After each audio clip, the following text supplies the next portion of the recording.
Sup, you beautiful bastards. Welcome back to the Philip DeFranco Show, your daily dive into the news. And if I'm being honest, probably the most consistent thing in your life. I mean, really the only things guaranteed in life these days are death, taxes, and my stupid face yapping to yours at 6 Eastern, 3 Pacific, Monday to Thursday. The rest is just pure chaos. But with that said, we got a lot of chaos to talk about today, so let's just jump into it. This is a news show.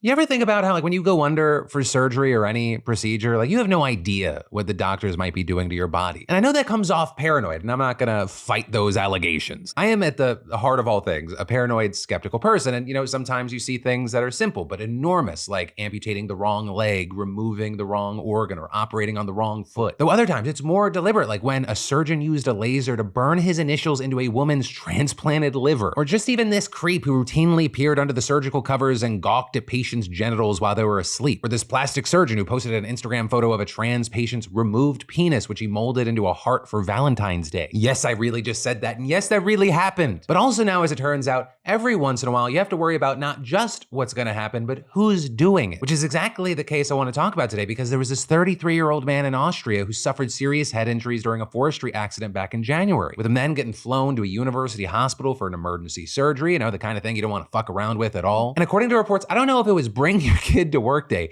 the surgeon allegedly let their 13-year-old daughter take part in the operation and not just be in the room. They even let this little girl drill a hole in the man's head. Now, luckily, the procedure seems to have gone off without a hitch, but that's not the point. Random-ass teenagers shouldn't be drilling holes in people's heads. What also makes this even more outrageous is how long it took for anyone to even find out about this, including the patient. Right, like I said, this happened back in January, but the public prosecutor only received an anonymous complaint in April, after which time the patient says he first heard about the case through the media, but was only told by police that he was the victim in July. But, now what we're seeing is the entire surgical team under investigation, and the surgeon, as well as another employee, they've reportedly been fired. And in their place, the hospital has actually offered a job to the 13-year-old girl who's still considering whether to accept or negotiate better benefits. I'm joking, I'm not. I know everything else in this story is so outrageous that was maybe believable for a second, but no. So yeah, I guess the main thing is the next time you go in for a medical procedure, apparently it is not a stupid question to ask if your surgeon is actually going to be a small child. Just a little,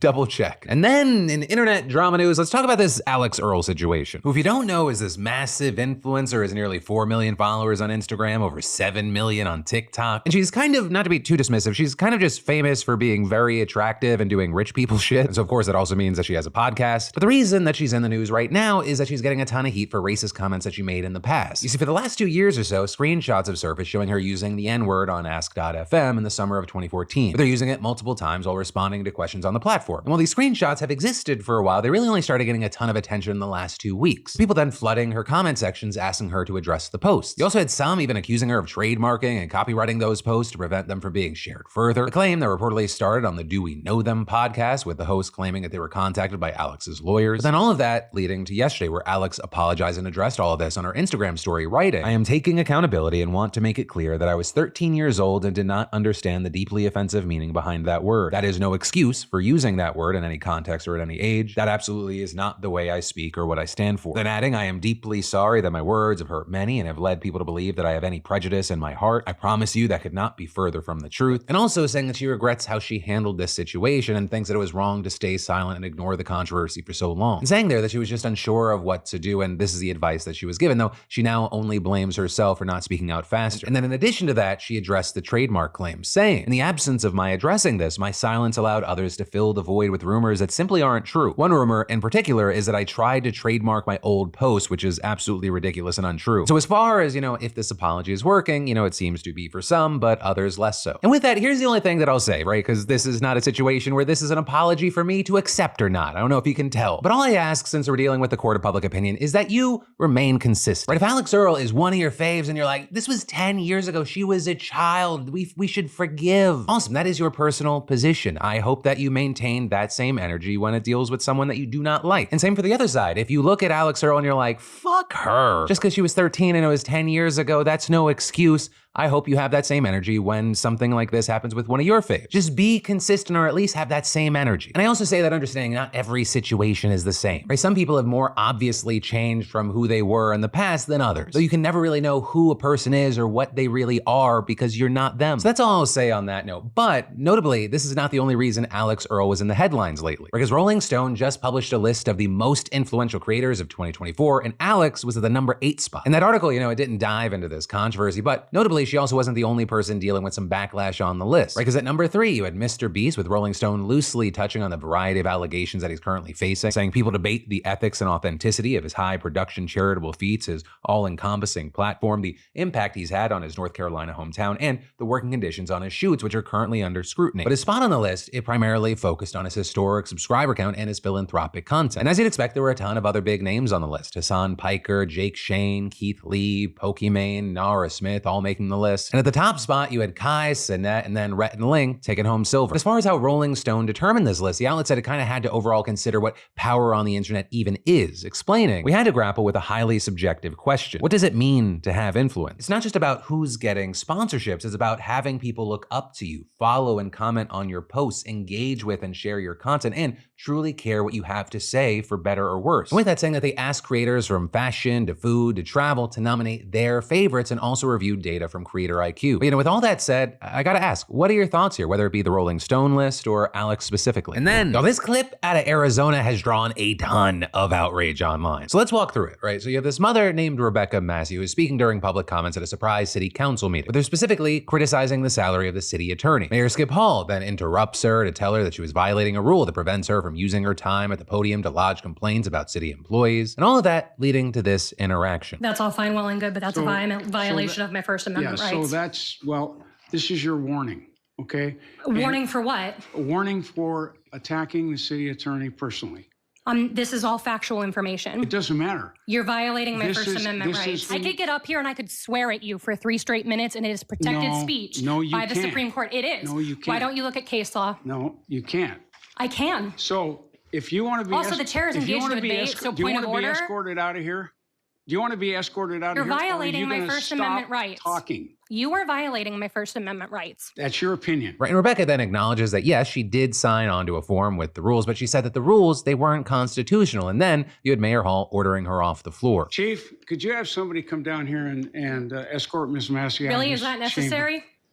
Yes, I think it is. In front of my 10-year-old daughter, you're going to escort me out for expressing my First Amendment rights. She can go with you. I'm not leaving. Well,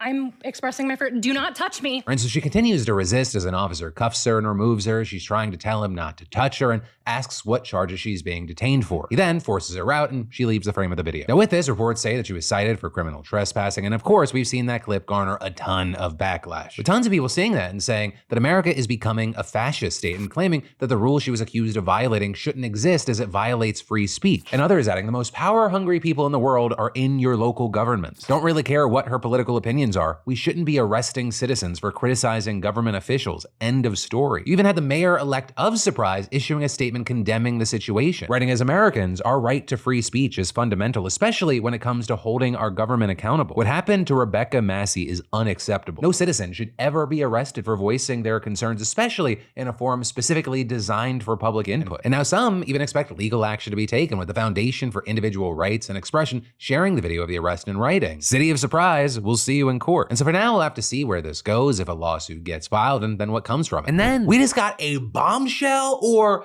a nothing burger. Those are the two main reactions we've seen so far. Because Meta's CEO, Mark Zuckerberg, just sent a letter to the House Judiciary Committee Chairman Jim Jordan in response to the committee's investigation into content moderation on online platforms. And in his letter, Zuckerberg aired a number of grievances and touched on several controversies. But really, the thing that's been grabbing headlines is when he said that senior officials from the Biden administration, quote, repeatedly pressured our teams for months to censor certain COVID-19 content, including humor and satire, and expressed a lot of frustration with our teams when we didn't agree. And you have outlets like Axios noting that Zuckerberg said in September of 2020 that Facebook wouldn't treat anti-vax posts as misinformation, a policy that changed just a few months later in February of 2021. And in fact, by August of 2021, Meta said that it removed more than 20 million pieces of content on Facebook and Instagram for violating COVID misinformation policies. But Zuckerberg's letter went beyond just detailing this pressure from the White House. He condemned it, saying, "We made some choices that, with the benefit of hindsight and new information, we wouldn't make today." And adding, "I believe the government pressure was wrong, and I regret that we were not more outspoken about it. I feel strongly that we should not compromise our content standards due to pressure from any administration in either direction, and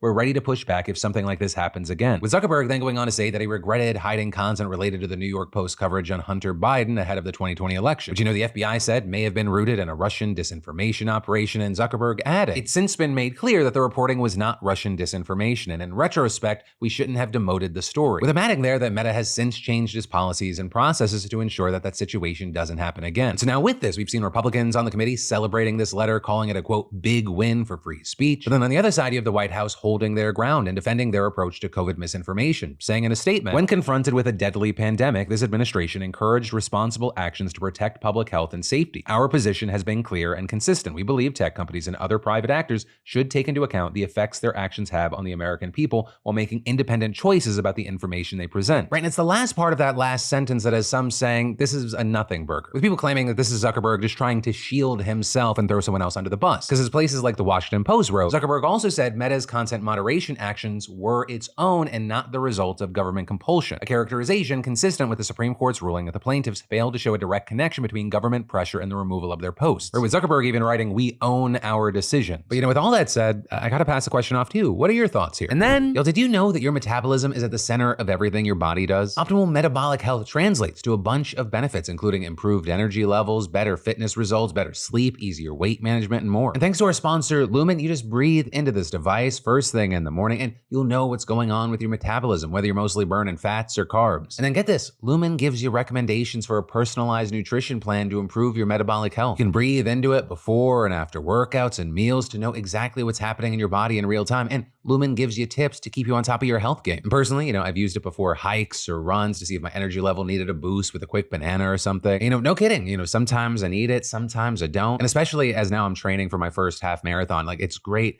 having Lumen in my back pocket. So if you want to take the next step in improving your energy and health, go to lumen.me/DeFranco to get 15% off your Lumen. That's lumen.me/DeFranco for 15% off your purchase. And thank you, Lumen, for sponsoring today's show. And then, should people get money for donating a kidney to a stranger? And I ask that not as some hypothetical, moralistic question, but because right now there's a bipartisan bill in Congress that would do exactly that. Right? It's called the End Kidney Deaths Act and would offer a refundable tax credit of $10,000 a year over 5 years for a total of $50,000 to people who donate a kidney to a stranger on the National Kidney Wait List. And that would be absolutely massive for so many people, because according to the National Kidney Foundation, there are over 100,000 Americans currently waiting for a kidney. But because of the ongoing kidney shortage, there are only around 17,000 people a year that receive a kidney. And this is thousands are removed from the list every month, either because they died or they just became too sick for a transplant. In fact, according to a press release announcing this legislation, 100,000 people died while waiting for a kidney between 2010 and 2021. And over the last 15 years, 50% of the people waiting have died before getting a kidney. And notably, for the last 2+ decades, there has been no increase in the number of living donors, which has largely hovered around 6,000 a year. Because the vast majority of kidney transplants, roughly 2 in every 3, they actually come from an organ donor who died. And notably, of those 6,000 living donors, most are giving it to a family member or a friend. In fact, only around 300 to 400 living donor kidneys a year come from strangers giving to an anonymous recipient on the wait list, which is why experts say that by creating a financial incentive,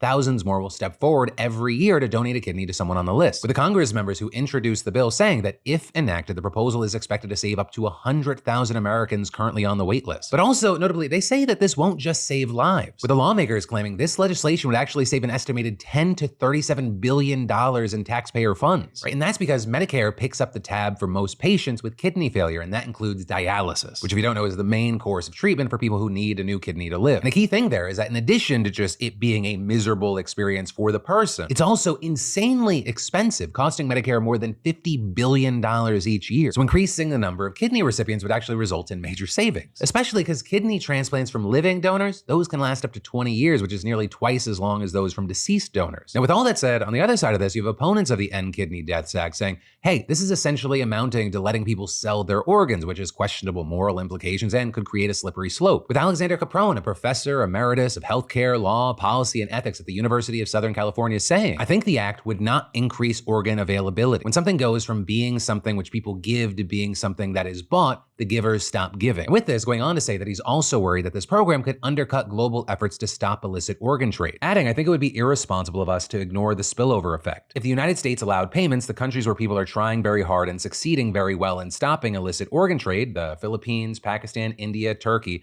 would have a much harder time getting their governments to take this seriously. But there, we've seen others pushing back on this, like Luke Semro, a bioethicist at Bloomsburg University of Pennsylvania, who argues that these kinds of arguments, they're just a distraction to take away from legitimate debate, explaining nobody thinks we should adopt a system like kidney sales in India, China, or Iran. None of those systems have been remotely similar to what advocates of the present legislation are arguing for. And adding with this that he thinks the act would significantly increase the number of available kidneys, and noting there that there have been polls showing a majority of Americans support regulated compensation for donors, while also arguing that the current system isn't working, saying we've asked people to provide kidneys for free. We've done that for decades, and it has not worked, right? And to that point, we've also seen people taking it even further, arguing that people should have a right to sell organs if they want, and a regulated organ market would actually save many lives. But with all that, I'll leave you with two things. The first is my opinion here, and understand it is probably the most biased opinion I'll ever have on a story, because if you don't know, I have a kidney disease and I'm gonna need a transplant in the future at some point. And while I can't speak to the greater organ market, I do think that you should be allowed to get compensated for donating a kidney or even pay someone to give you a kidney. There would, of course, need to be regulations and safeguards in place to avoid heavy exploitation. And I don't know, I think there's the key thing is I would love to see someone that is giving the gift of life to be compensated. But two, that said, whether you agree or you disagree with my opinion, I'd love to know your thoughts in those comments down below. And then these recent raids in Texas that we're seeing launched by the Office of the State's Attorney General, Ken Paxton, have been called Gestapo style. But let's break it down so you can decide for yourself, right? So last week, Ken Paxton's office conducted a series of raids on homes across 3 different counties, which he says is a part of his 2-year investigation into alleged election fraud and vote harvesting. And according to a statement from Paxton, his office has, quote, sufficient evidence to confiscate laptops, cell phones, and documents, which is exactly what happened in these raids that hit several prominent figures in small communities, including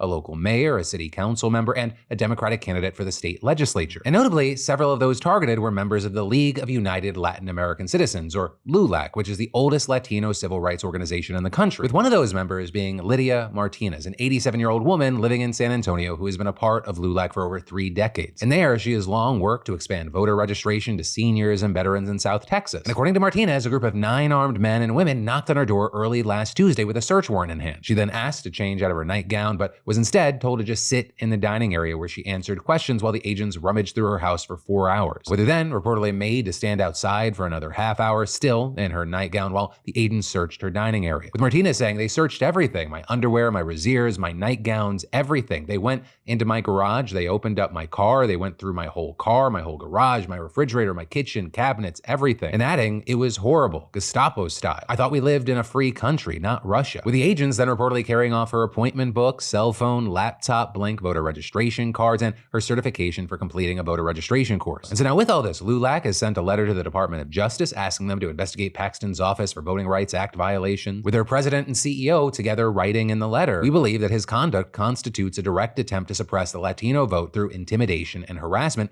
in violation of the Voting Rights Act and other federal civil rights laws. And in a news conference outside of Paxton's office yesterday, LULAC leadership condemned the raids and laid into Paxton, saying you don't go after our grandmothers, you don't go after our great-grandmothers, and you don't go after them because they are just trying to vote. And LULAC's Texas state director adding, it is disgraceful and outrageous that the state of Texas and its highest-ranking law enforcement officer is once again using the power of his office to instill fear in the hearts of community members who volunteer their time to promote civic engagement. And adding, I have been contacted by elderly residents who are confused and frightened, wondering why they have been singled out. Attorney General Paxton's actions clearly aim to suppress the Latino Latino vote through intimidation and any means necessary to tilt the electoral process in favor of his political allies. With this, it is worth noting that this is not the first time that Paxton has been accused of employing intimidation tactics, which is also something LULAC pointed out in their letter to the DOJ. Earlier this year, for example, he set his sights on an El Paso nonprofit that helps migrants, accusing them of facilitating illegal entry into the U.S., human smuggling, and harboring aliens. And there we saw a judge in that case having to step in and force him to stop, with the judge saying that he was trying to, quote, run roughshod on the nonprofit without regard to due process or fair play. But for now, with all this, we're gonna have to wait to see what happens, right? There haven't been any charges pressed as a result of the raids. And the DOJ has reportedly said that they are aware of this matter, but they didn't comment. So where I'll leave this is if you are in Texas, or really any of the United States, go to vote.org to register to vote and/or make sure you are registered to vote. As happens every election cycle, there are a ton of people that come election day, they find out, oh,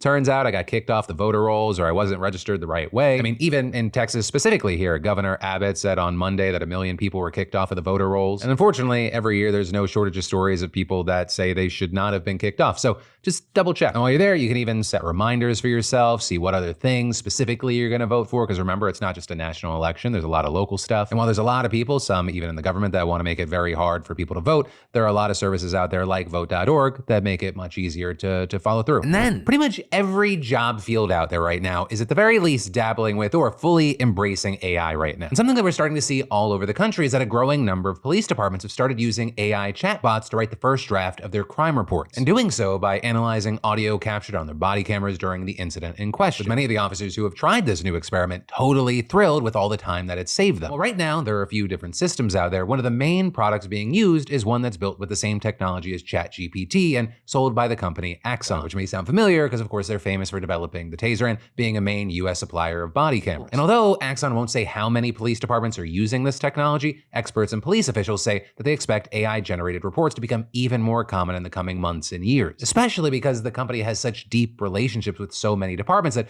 buy its tasers and body cameras. With Rick Smith, the company's founder and CEO, even telling the Associated Press that the tool has had the most positive reaction of any product the company has introduced. With him adding, they become police officers because they want to do police work, and spending half their day doing data entry is just a tedious part of the job that they hate. But with this, he also noted that there are certainly concerns with generating reports using AI and that it should just be seen as a first draft, arguing that a district attorney prosecuting a criminal case would want to be certain that officers, not just a chatbot, are responsible for writing incident reports because they might need to testify in court about what they witnessed. But notably there's basically no way to ensure that because there are almost no safeguards in place. And then even the few that do exist, they're piecemeal and they vary from department to department, right? I mean, for example, the Oklahoma City Police Department only lets their officers generate their reports using AI for minor incidents that don't lead to arrests. But notably, that's not the case for plenty of other police departments like those in Lafayette, Indiana, and Fort Collins, Colorado, where officers are allowed to use Axon's AI product to generate any report they'd like. And so as a result, you have many prosecutors, legal experts, and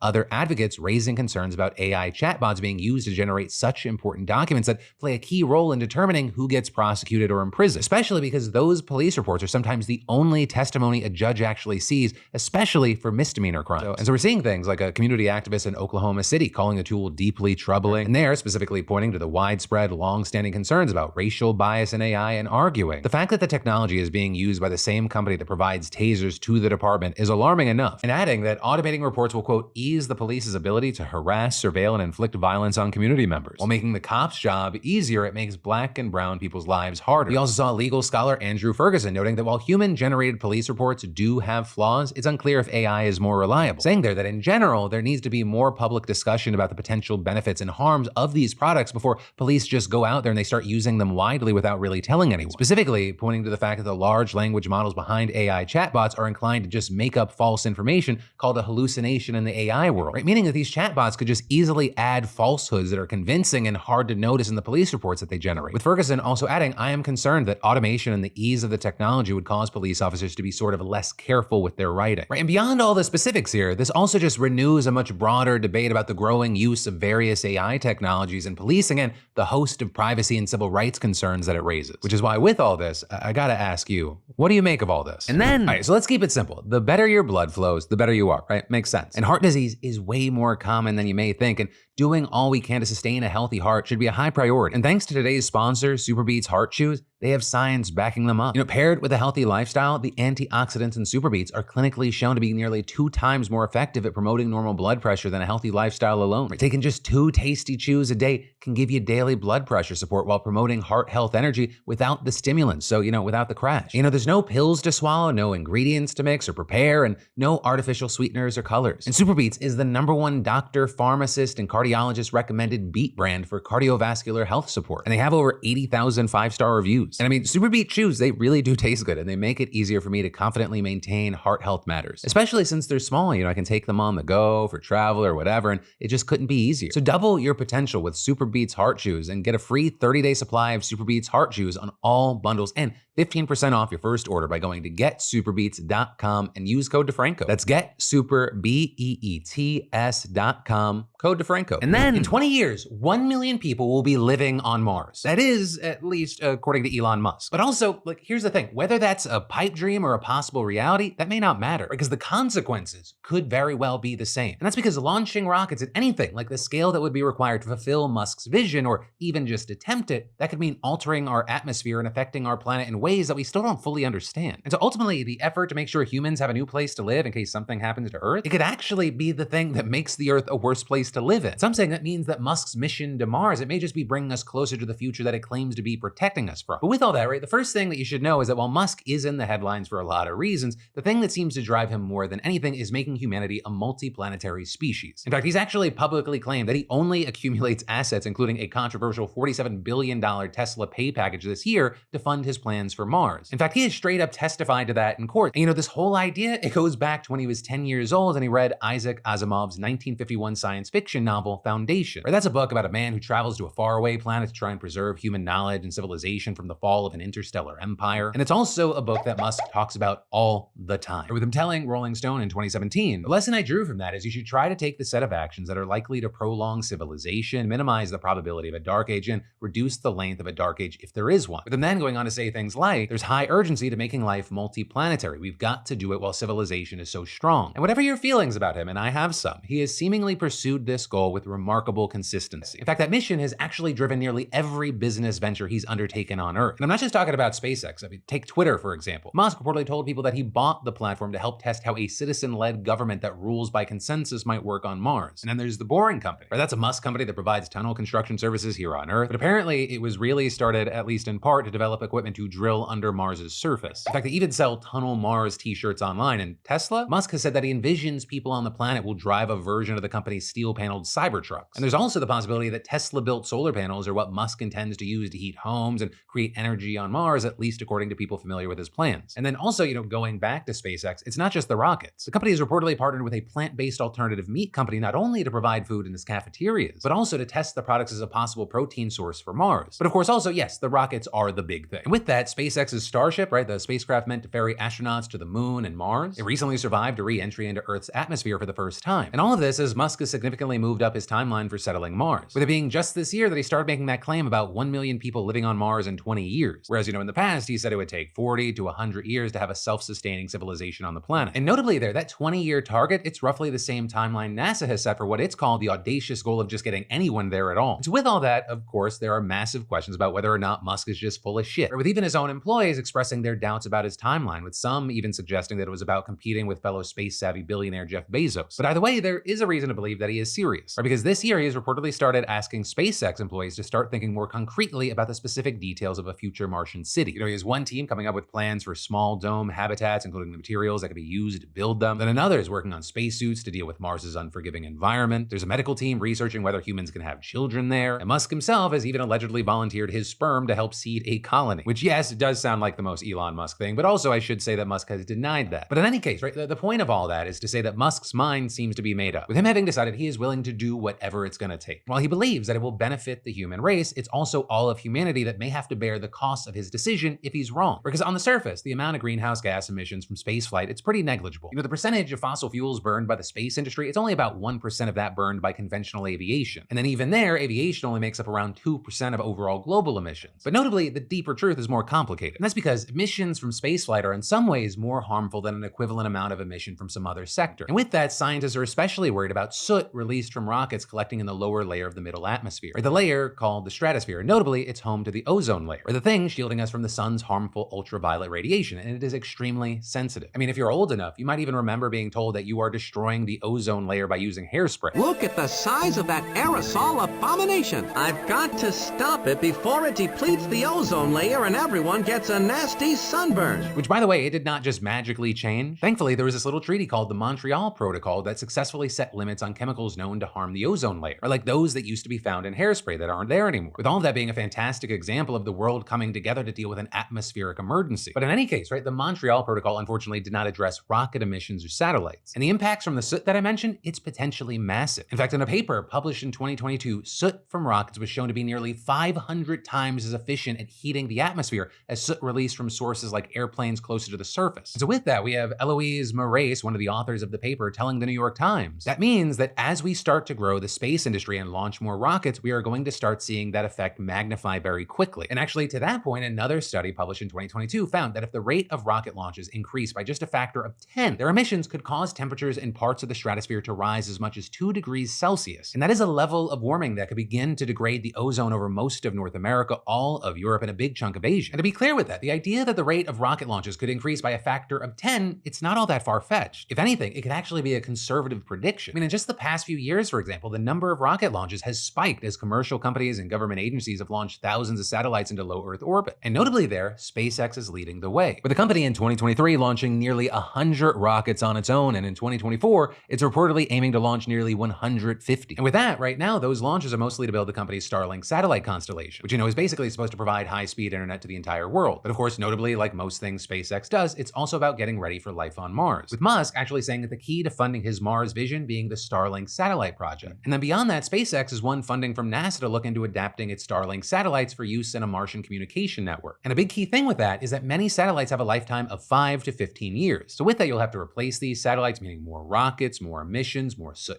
the atmosphere. And then also with that, the satellites themselves are also a potential source of ozone depleting pollution, with a study last year saying the metal from defunct satellites re-entering the atmosphere could, quote, induce changes in the stratospheric aerosol layer. But with that, specifically, I should also say the ultimate effects of those metals, it's still not known. In either way, but especially in the case of SpaceX, sending satellites into orbit is just one of the reasons that the number of rocket launches is expected to keep going up. Because you have SpaceX developing Starship, which is a nearly 400-foot reusable rocket for the NASA moon mission. But importantly, it also might be the model of rocket to eventually send residents to Mars, with people familiar with the plan saying future versions of the rocket could have a living space in its nose, several floors of living quarters, and even amenities like a running track and a movie theater. And there, Starship may carry 100 passengers at a time to Mars, and that journey would happen about every 2 years. With Musk also reportedly telling SpaceX employees that he'd use Starship as a sort of Noah's Ark, carrying plants and animals on the initial voyage. And then, of course, the way we started this whole thing is with the fact that Musk apparently plans to put 1 million people on Mars by the middle of the 20th century, right? And even if that is, yes, a long shot, if you got even a fraction of that many people into space, it would mean a massive increase in the number of launches, especially if you then factor in all the test runs that need to happen as well. And in fact, just in July, SpaceX started pushing to sharply increase Starship launches in the coming years. And specifically there, it proposed to launch up to 25 times annually from its complex in Texas. So under a plan approved by the government in 2022, it only has permission to conduct up to 5 orbital flights there every year. And then also, notably, apart from enabling humankind to colonize Mars and possibly as another way of funding this mission, SpaceX has also proposed Starship as a way of intercontinental travel that could shorten the duration of the longest journeys on Earth to less than half an hour. And so with that, you have Andrew Wilson, an assistant professor in environmental management at a university in Scotland, telling Space.com, the amount of pollution that would cause in comparison to aircraft is orders of magnitude of a difference. And also saying there, we are in a climate crisis. We already saw warming that is close to the targets of the Paris Agreement. And here we go, creating a massive launcher, which is going to just add more carbon dioxide into the atmosphere. Though also, hitting on that point, I should also mention there have been efforts on SpaceX's part to reduce the emissions from these launches. Right, most rockets use kerosene fuel, but notably, SpaceX's Starship uses a mix of liquid methane and liquid oxygen propellants. And one day, it could even be powered by liquid hydrogen. But still there, at the end of the day, we are a long way from having totally green space travel, right? Methane is a greenhouse gas up to 90 times more potent in trapping heat in the atmosphere than carbon dioxide. And then even if they were propelled by liquid hydrogen, that would produce water vapor, and that's a greenhouse gas too. And ultimately, any hydrocarbon fuel produces some amount of soot, with one scientist telling the Times, there is no such thing as a totally neutral propellant. They all have different impacts. impacts. And then also, of course, with that, a full understanding of the environmental impact would have to account for the greenhouse gases generated by the manufacturing of Starship vehicles. So that's also an even tougher number to pin down. Although something else to consider are the local impacts of SpaceX launches. Like in June, for example, a Starship blastoff burned 7.5 million pounds of fuel and sent chunks of metal and insulation flying to one side of a state park and also igniting a small fire. And in fact, SpaceX operations have reportedly caused fires, leaks, explosions, or other problems at this facility in Texas at least 19 times since 2019, with the company also allegedly conducting tests without the proper permits and going ahead with launches despite being told not to do so by the FAA and otherwise violating agreements with local authorities. But with all that said,